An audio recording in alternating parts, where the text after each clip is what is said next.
និមលនឹងបងចងក្រងដោយក្តីស្រឡាញ់មិនមែនកើតចេញពីលុយមានបច្កែវគោជារបស់កើតក្រោយស្នេហ៍បងនឹងអូននាងហើយគឺជាសេចក្តីសុខពិតអាចទិញបានទុះឡានវិឡា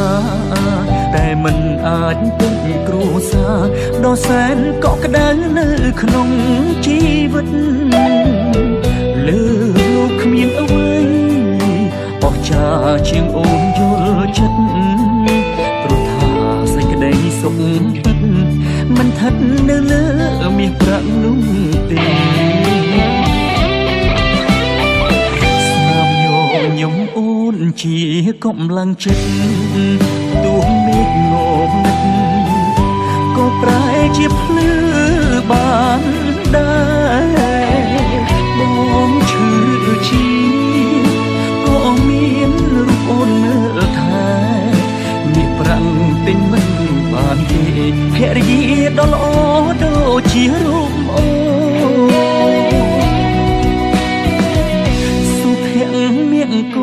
មិនមែនជាលុយ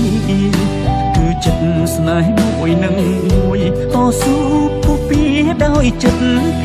ក្តីទូភ្លើងឆេះកា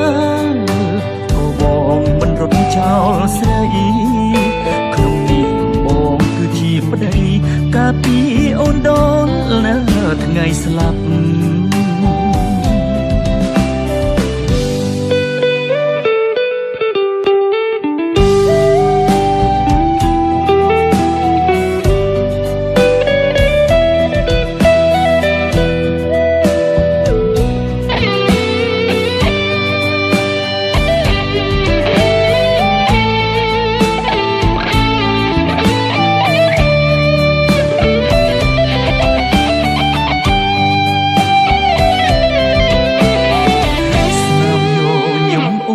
ជាកម្លាំងចិត្ត